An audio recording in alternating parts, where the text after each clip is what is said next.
আব্দুল হামিদকে যে মূল মাথা আর এদের যে মূল হুকুমদাতা, আপনার শেখ হাসিনা ফ্যাসিস্ট হাসিনাকে আপনার ব্যাপারে কোনো উদ্যোগ নাই।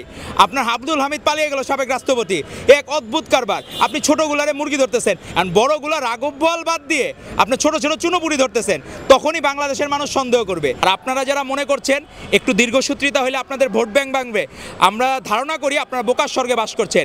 এই বাংলাদেশে ভোট ব্যাংক শুধুমাত্র বাংলাদেশ জাতীয়তাবাদী দল বিএনপিরই আছে এবং বাংলাদেশের মনে জায়গা করে নিয়েছে বিএনপি এবং তার নেত্রী হচ্ছেন আপসীন দেশনেত্রী বেগম খালেদা জিয়া এবং নেতা হচ্ছেন ভারপ্রাপ্ত চেয়ারম্যান জনাব তারেক রহমান। আপনাদেরকে ধন্যবাদ। আমরা যেমন আমি ছাত্র দলের প্রতিনিধি হিসাবে আমরা ছাত্রলীগ চিটাং মেডিকেলের এক ছাত্রলীগের মানে কেন্দ্রীয় কমিটি, নিষিদ্ধ ছাত্রলীগের কেন্দ্রীয় কমিটির সহসভাপতি, সে পিজি হাসপাতাল যেটা এখন বর্তমানে বাংলাদেশ মেডিকেল বিশ্ববিদ্যালয় হয়েছে সেটিতে বিশৃঙ্খল পরিবেশ সৃষ্টি করার চেষ্টা করছিল।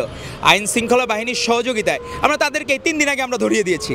আপনি আপনার মূল জায়গা আগে ধরতে হবে। আপনি এই লীগের ফ্যাসিস্ট লীগের জন্মদাত্রী শেখ হাসিনার ব্যাপারে আপনার কোনো সিদ্ধান্ত নিচ্ছেন না। ভারতের সাথে আপনার মূল এজেন্ডা এই সরকারের হওয়া উচিত শেখ হাসিনাকে ফেরত আনা। আপনি মূল মাথাকে না ধরে আপনি এদিক ওদিক ধরে ছোট ছোট চুনোপুটি ধরলে সমাজের যতখানি না উপকার হবে তার থেকে বেশি উপকার হবে আপনি ফ্যাসিস্ট হাসিনার ব্যাপারে আপনি সিদ্ধান্ত নিতে পারলে। আব্দুল হামিদ কিভাবে কোন প্রক্রিয়ায় পালিয়ে গেল, সে কোন লেবাসে পালিয়ে গেল, একটি দেশের সাবেক ফ্যাসিস্ট সরকারের রাষ্ট্রপতি সে কিভাবে পালিয়ে গেল, সেই বিষয়টা আমাদের জানতে হবে। অবশ্যই লীগের রাজনীতিতে তো আমাদের বিএনপির পক্ষ থেকে এই বছরের 12ই ফেব্রুয়ারি আমাদের বিএনপির পক্ষ থেকে প্রস্তাবনা জানিয়ে আসা হয়েছিল অন্তর্বর্তীকালীন সরকারের প্রধান বরাবর যে আমরা লীগের ব্যান্ড চাই। আমরা ভাই আসলে এই বিষয়গুলো আমরা বুঝতে পারি না। আমরা যখন ছাত্র রাজনীতি করি, ছাত্রদল করি, আমরা এক মুহূর্ত লীগের কোনো সুবিধা ভোগ করে নেই। আমাদের কোনো ছেলে ন্যূনতম যে একদম ক্ষুদ্রতম সৈনিক, আমাদের সর্বশেষ যে সৈনিক, সেও কোনো দিন লীগের সাথে আপোষ করে নাই। হোস্টেলে ভালো সিটের জন্য, ভালো খাওয়ার জন্য, প্রেমিকার জন্য কোনো দিন আপোষ করে নাই। কিন্তু আমাদের এই ভাইয়েরা একসময় সুন্দর মতো হোস্টেলে ছিল, নিষিদ্ধ ছাত্রলীগের মনে কেউ কেউ পদে ছিল, তাদের নাকি অনেক সামাজিক যোগাযোগ মাধ্যমে তাদের অনেক স্ক্রিনশট ভাইরাল হয়। আমরা জানি না ভাই, আমাদের নীতি আদর্শ একটাই, এই লীগ যে খারাপ। আমরা যখন আমাদের ছাত্র রাজনীতি শুরু হয় সেই 2009 সালের 5ই জানুয়ারি থেকে যে লীগ গভর্নমেন্ট গঠনের পর থেকে ফ্যাসিবাদ বিরোধী আন্দোলন, সেখান থেকে আমাদের রাজনৈতিক জীবনে আমরা তো আপোষ করি নাই, আমাদের সংগঠন আপোষ করে, আমাদের দল আপোষ করে নাই। তাহলে তারা একসময় মনে হইলো লীগ ভালো, একসময় মনে হলো লীগ খারাপ, আজকে বন্ধ করুন, কালকে আবার সুবিধার জন্য যে বলবে না যে লীগ ভালো তাদেরকে আমরা নিতে পারি, তার গ্যারান্টি কে দিবে? অদূর ভবিষ্যতে তারা দেখা যেগুলো বললো যে না এদেরকে ব্যান্ড করা ঠিক হয় নাই, আমাদের ভুল ছিল, কারণ তার তো অতীতে লীগের সাথে একটা প্রীতি ছিলই। আওয়ামী লীগ তার কৃতকর্মের ফলাফল কিন্তু গতকাল ঘোষণা হয় নাই, ঘোষণা হয়েছিল 24-এর 7ই জানুয়ারি ডামি নির্বাচনের সময়।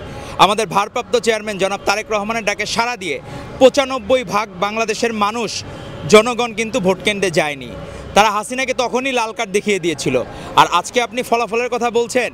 এতদিন যখন আওয়ামী লীগকে প্রতিহত করার বিষয় এসেছে বা নিষিদ্ধ ছাত্রলীগকে প্রতিহত করার বিষয় এসেছে, তখনই কিন্তু দেশপ্রেমিক জাতীয়তাবাদী শক্তি তারাই কিন্তু এগিয়ে এসেছে।